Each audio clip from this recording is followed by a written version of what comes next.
Hello and welcome to Bourbon Rocks. Tonight we're going to review Weller Full Proof. Okay, so this is another Weller that we're reviewing. Basically, Weller is the weeded line of bourbons from Buffalo Trace. They come in different expressions.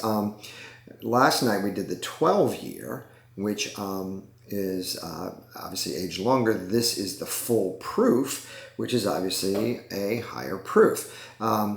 The 12-year is aged for 12 years and was bottled at 90 proof. The Full Proof is bottled at 114 proof.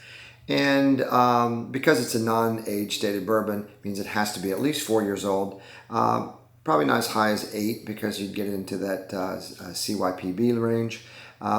Most people believe it's somewhere around the 6 to 8 year range, 6-7 years most likely. So obviously younger than the 12-year, but a much higher proof. And so we're going to see what happens between aging and proof and see what the differences are. So anyway, Weller Full Proof at 114 proof. We're going to try it today.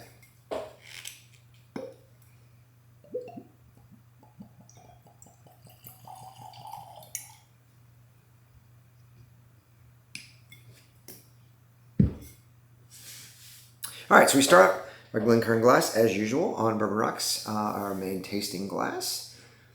And we look at the color, and the color is basically sort of a kind of light auburn look to it.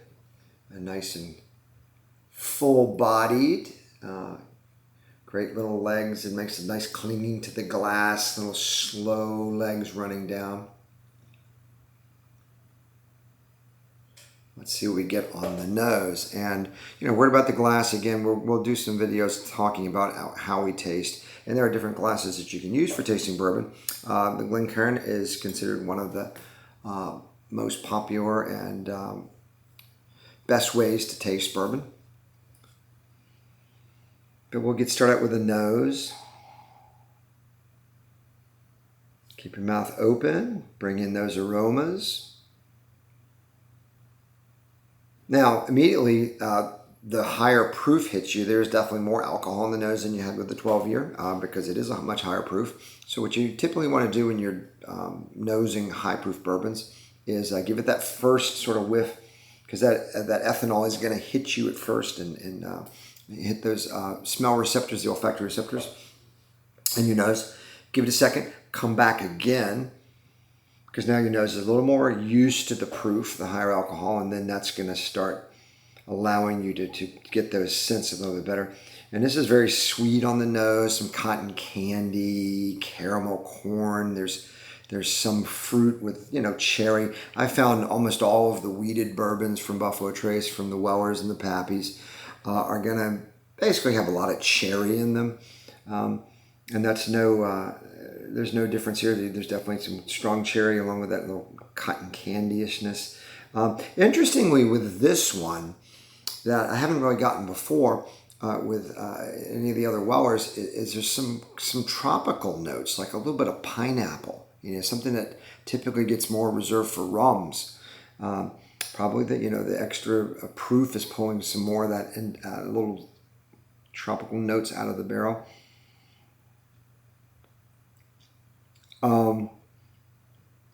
Not very spicy on the nose, definitely more sweet and fruity. I like that cherry is definitely coming through. So we'll check on the palate and see if you get the same notes or something different.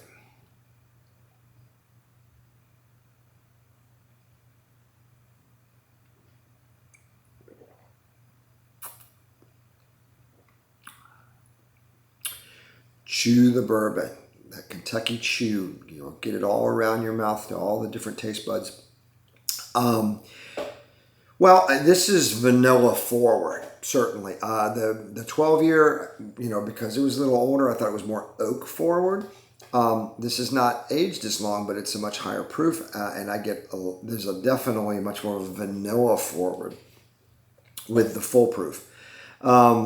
There's more spice, that warming spice. Again, the higher proof, you feel that warmth a lot more with this 114 proof than you got with the 90. Some of those warming spices, the black pepper is coming in, some cinnamon.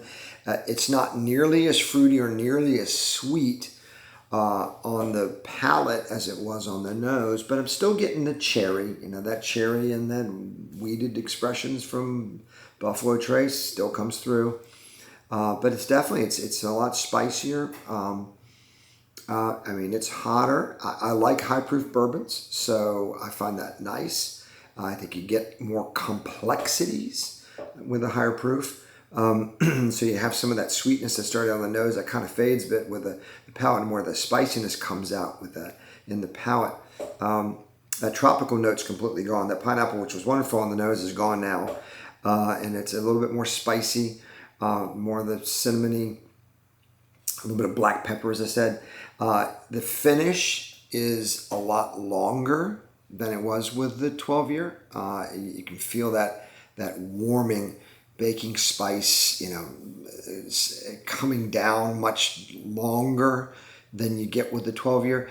Still some cherry in the finish, but it's definitely that warm, spicy notes that tend to follow you through. And again, so that's, I believe, the higher proof.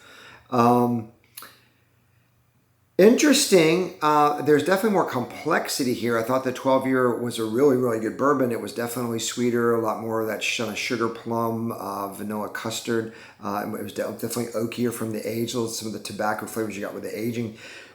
You don't get a lot of those old flavors, but you get more of that spiciness, I think, that comes out with a higher proof. It's a little more complex, I think, than the 12-year. A little more interesting. That's not to say I don't like the 12 year. I mean, I love sweet, fruity bourbons. So I'm not having a problem at all with that. But I do like some little more complexities that come in there because the wheated bourbons typically aren't as spicy as the rye bourbons. So when you get some spice out of that wheated bourbon, I think you need that higher proof really to do that.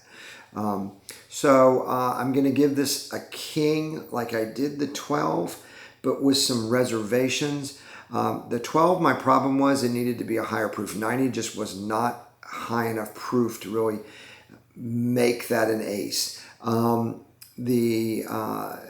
The Weller Full Proof has got the proof at 114, but it doesn't really have the age. It's probably somewhere between 6 to 8 years. That's my guess. Has to be at least 4. I doubt it's over 8. But probably somewhere around the 6 to 8 range. And it needs a little more age. So once again, the 12-year need a little more proof. The full proof needs a little more age. Interesting, what I might actually try is I might actually try my hand at blending. I might actually, the next time, pour a little glass, maybe an ounce of the 12-year and an ounce of the full proof and do some blending. Now the proof, of course, is a number, so you can average it. You're going to take a 90 proof and 114 proof, equal portions. That's going to give you about 102 proof. And that's it works out mathematically. Now age, not necessarily as mathematical. You put a 12-year, you blend a 12-year with a 6 to 8 year. It's going to bring in more of those oak flavors from the aging, and you're going to also get some more of the spiciness from the higher proof. So I may try that. I may try actually, do a little blending experiment and see what happens. But I think both the 12-year and the full proof are very, very good. I think the full proof is a little bit more complex.